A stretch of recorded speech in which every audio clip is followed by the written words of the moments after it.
Sarah Thompson's agonized screams echoed through the dark corridors of the alien warship as the sadistic Chalnoth commander Ymir brutally tortured the 19-year-old human girl, determined to break her and extract vital intel about Earth's defenses. The vicious alien's razor-sharp claws slashed deep into Sarah's flesh, shredding skin and drawing blood as he inflicted unimaginable pain, leaving her broken body barely clinging to life. It was the year 2347. After centuries of innovation and scientific breakthroughs, humanity had finally achieved the dream of interstellar travel. Earth's sleek exploration vessels ventured out into the cosmos, making first contact with various alien species. Some were peaceful, others, like the ruthless Chalnoth Empire, were horrifically hostile. Sarah was the only survivor after Commander Ymir and his merciless warriors attacked and boarded her ship. She endured hours of excruciating torture, but refused to betray her homeworld. Ymir grew furious at her resilience. In a final fit of cruelty, he carved a jagged wound across her face, slicing from her forehead through her left eye, before leaving her for dead, broken and bleeding on the cold floor. Against all odds, Sarah survived long enough to be rescued by another human vessel. Rushed back to Earth, she clung to life by a thread as the doctors fought to stabilize her ravaged body. In agonized whispers, she managed to relay the crucial information she had learned during her torture, the Chalnoth's terrifying plans for a massive invasion to conquer the human race. The United Earth Defense Council listened to her account in horror and grim silence. The Chalnoth's military might and utter ruthlessness far exceeded anything they had encountered before. Earth's space fleet was advanced, but no match for the overwhelming power of the coming alien armada. Humanity faced total annihilation. Admiral Scott Thompson, a legendary war hero and Sarah's father, stepped forward with a desperate plan. He proposed awakening the Omega soldiers, 10,000 elite troops who had been placed in cryogenic stasis after Earth's last Great War, for this exact scenario. The ultimate failsafe. But the Omega soldiers had a dark and terrible reputation.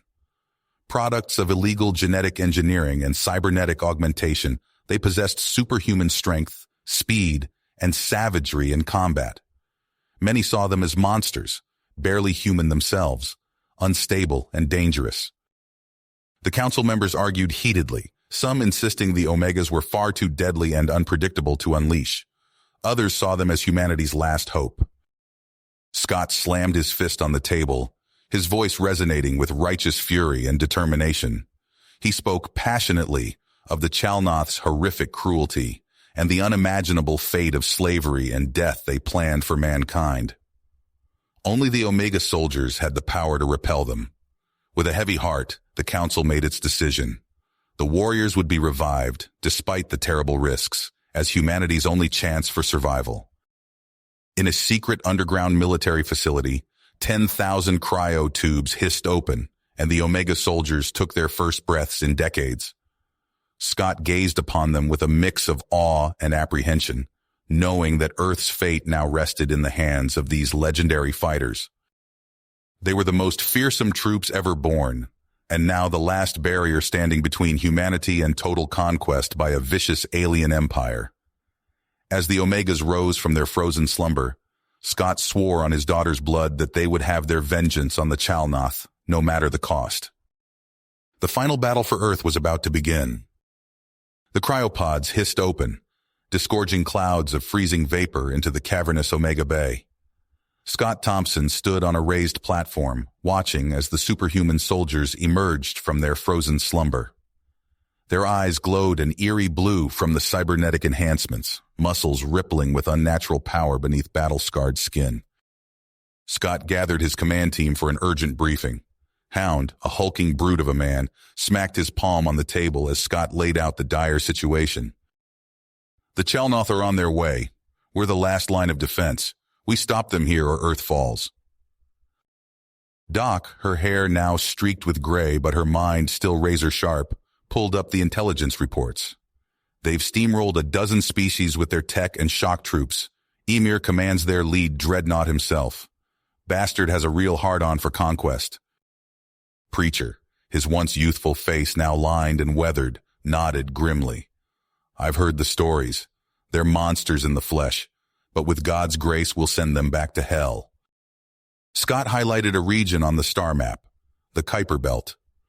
We'll intercept them here, hide the fleet powered down in the ice fields, then strike their flanks when they pass. Hit them hard and fast before they know what's happening. As the main Earth fleet mustered to protect the home front, Scott took the Omegas deep into the void. The ships drifted dark and cold amid the frozen debris, waiting in eerie silence.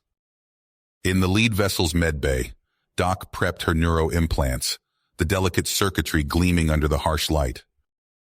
These beauties will jack up the Omega's reflexes and aggression, in case they weren't mean enough already. She smirked mirthlessly as she installed the devices into the warrior's neural ports. They convulsed and snarled, animal fury burning in their eyes. In the ship's chapel, Preacher held a final mass. The pews were packed with Omegas, many fidgeting uneasily. "I know you're afraid," Preacher intoned. "Afraid of what you've done, what you'll have to do to survive. But the Lord forgives, my brothers. Stay righteous in the fight to come." The soldiers murmured half-remembered prayers, some weeping openly, tortured by the things they'd seen and the horrors still to come.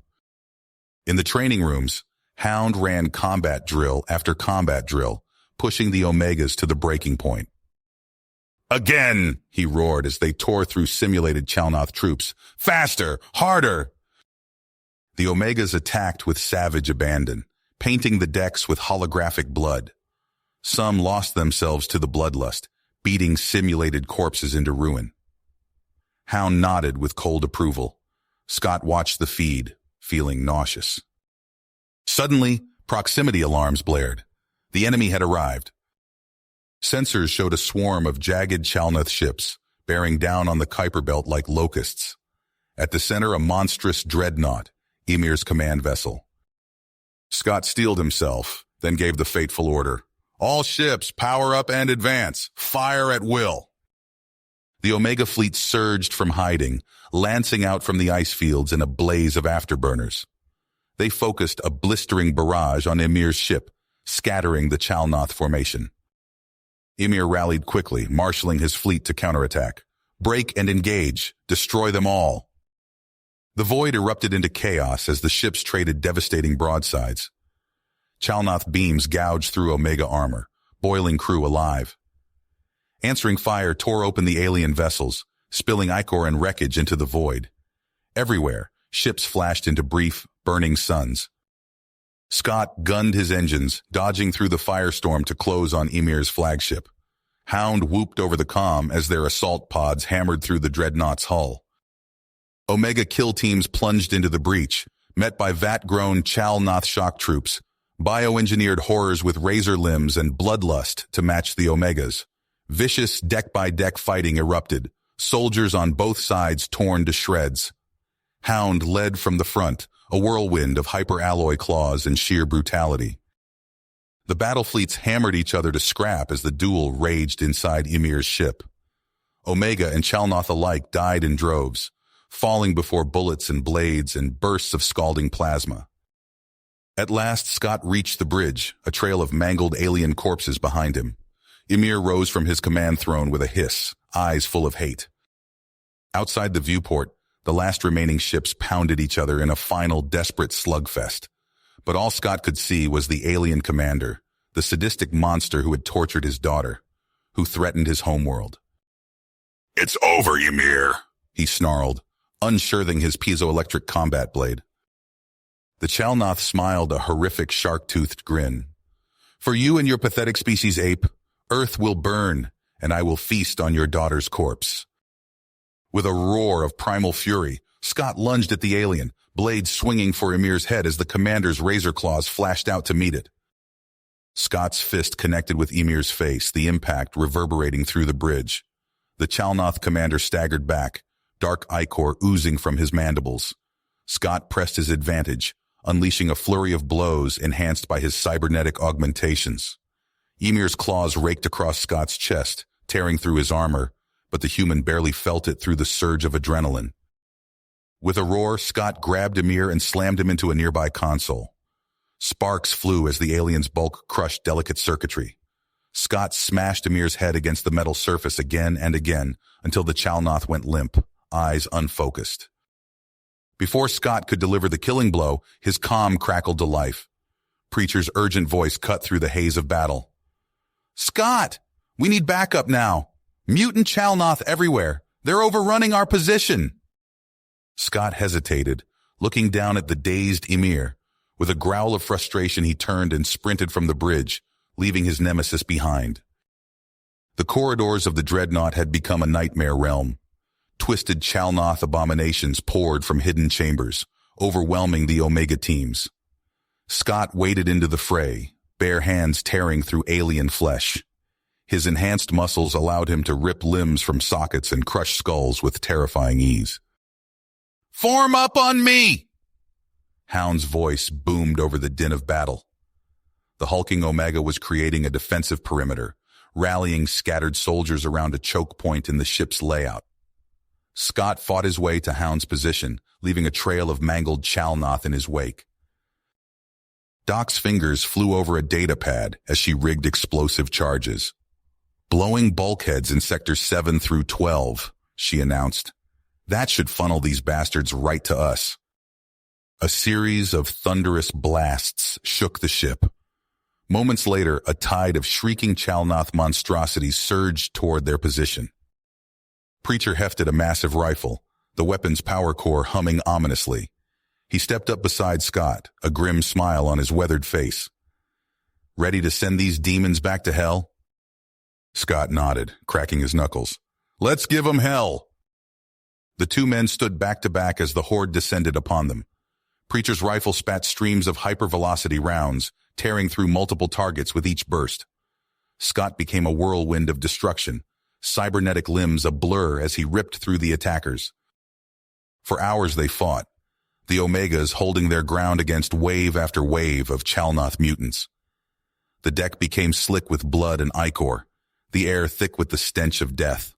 Finally, Scott crushed the skull of the last twitching abomination beneath his boot. In the sudden silence, a slow clapping echoed through the chamber. Scott turned to see Emir, battered but very much alive. The alien dragged a limp form behind him. Sarah. "Impressive human," Emir sneered, "but futile."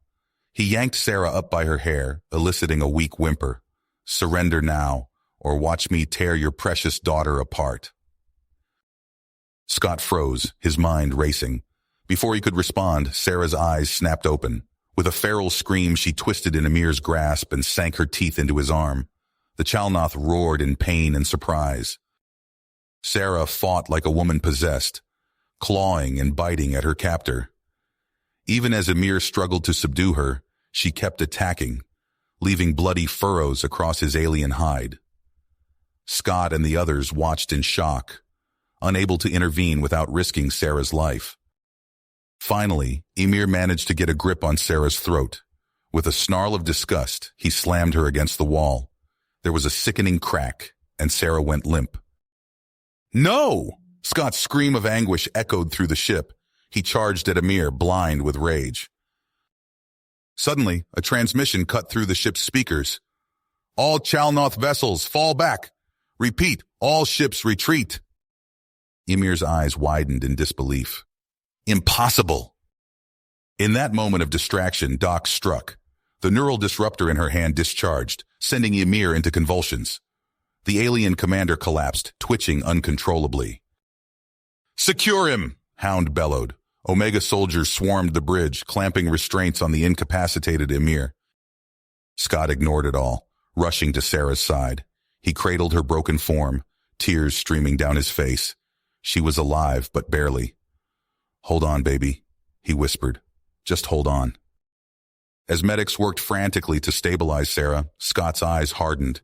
He looked at the captive Emir, then at his battered team. "This isn't over," he growled. "Not by a long shot.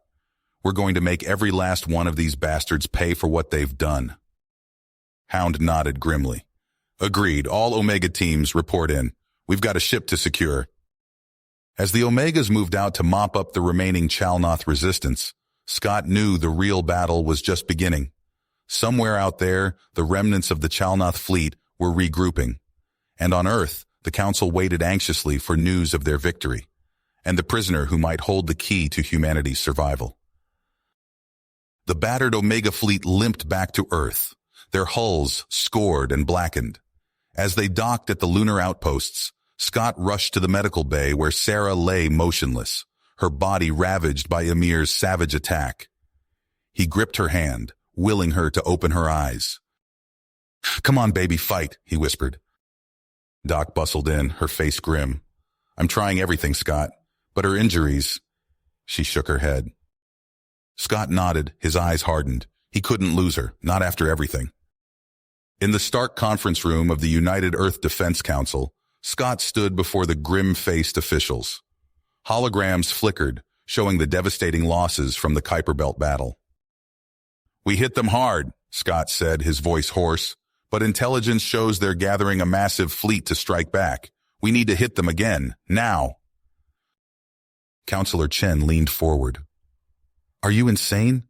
We barely survived this encounter. We need time to regroup, to..." "We don't have time." Scott smacked his palm on the table. "Every day we wait, they get stronger. We have a narrow window to strike while they're reeling. If we don't take it, Earth burns." The room erupted in heated debate. Scott's eyes burned with intensity as he laid out his plan, a preemptive strike deep in Chalnoth territory. "It's suicide," Counselor Mbeke said softly. "It's our only chance," Scott replied. Hours passed.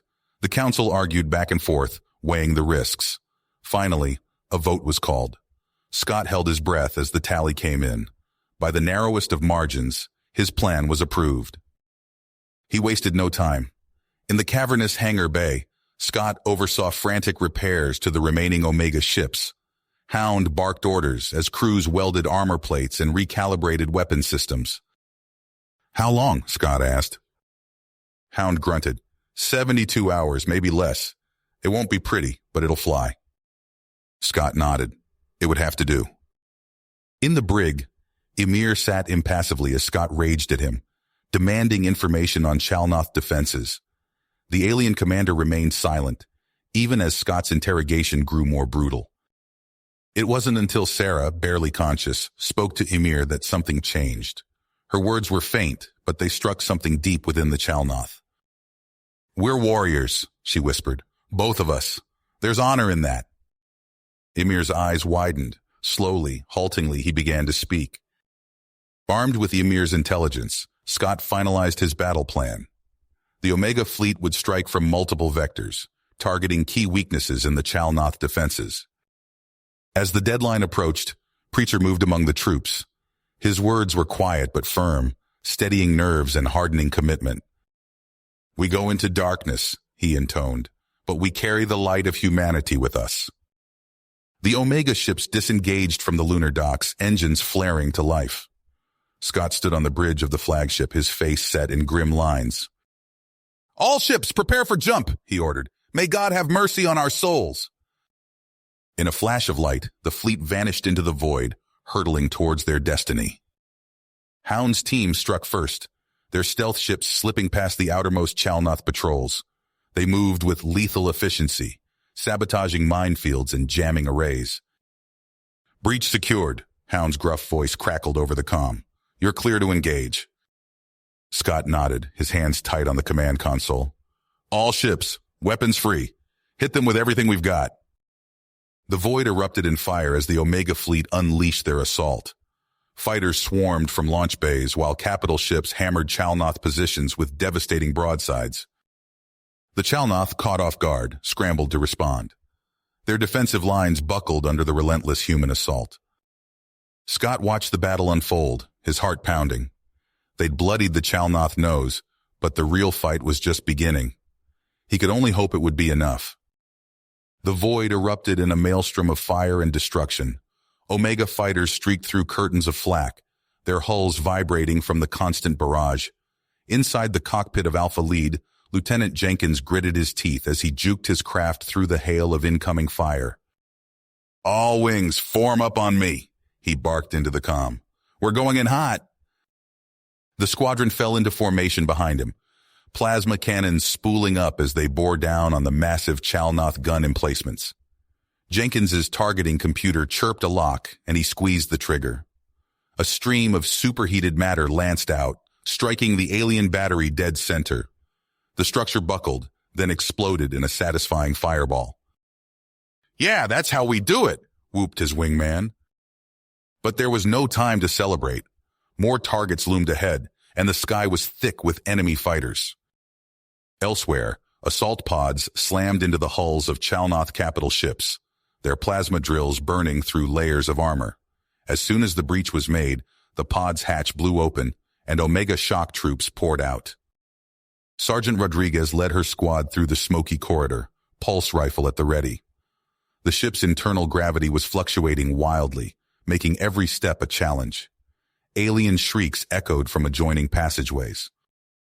"Move fast, hit hard," Rodriguez ordered. "We've got 10 minutes to reach the reactor core." They rounded a corner and came face to face with a squad of Chalnoth warriors. For a heartbeat, both sides froze in surprise. Then all hell broke loose. Rodriguez dove for cover as alien weaponry tore chunks out of the bulkhead. She popped up, squeezing off short bursts that dropped 2 Chalnoth where they stood. Her team responded with controlled aggression, years of training paying off as they systematically eliminated the threat. "Area clear," Private Chen reported. "But more incoming." Rodriguez nodded grimly. "Push forward. We've got a job to do." Back on the bridge of the Omega flagship, Admiral Scott Thompson clutched the command rail as another impact rocked the ship. Sparks rained down from damaged consoles, and the acrid smell of burning circuitry filled the air. "Status report," he demanded. His XO consulted a flickering holodisplay. "Shields at 30%, multiple hull breaches on decks 3 through 7. But sir, Hound's team has successfully infiltrated the Chalnoth command and control systems. Enemy formations are breaking apart." Scott allowed himself a tight smile. It was working. The carefully laid trap was springing shut around the aliens, but the Chalnoth were far from beaten.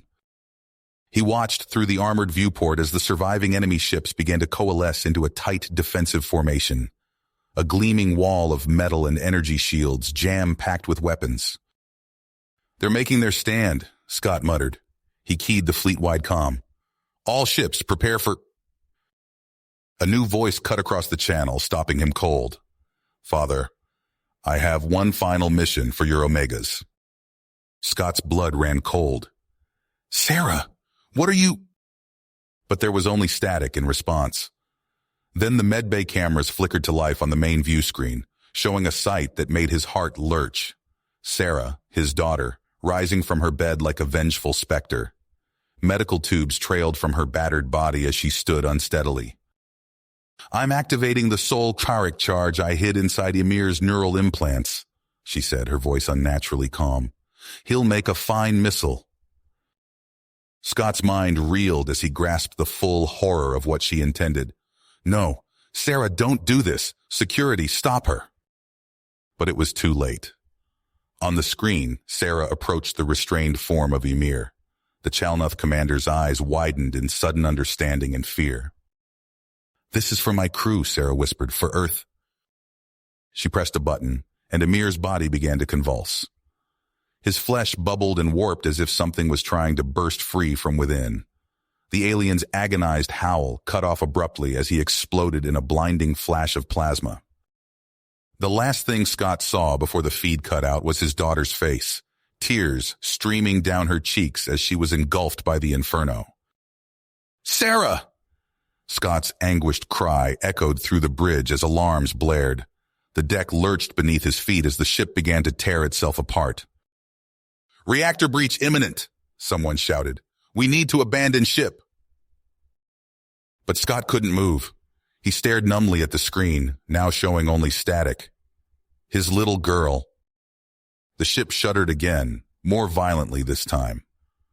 Through the viewport, Scott watched as a final salvo of torpedoes streaked away from his dying vessel, striking the heart of the Chalnoth formation. As his world dissolved into light and fire, Scott's last conscious thought was a prayer that Sarah's sacrifice would not be in vain. You have reached the end of the story.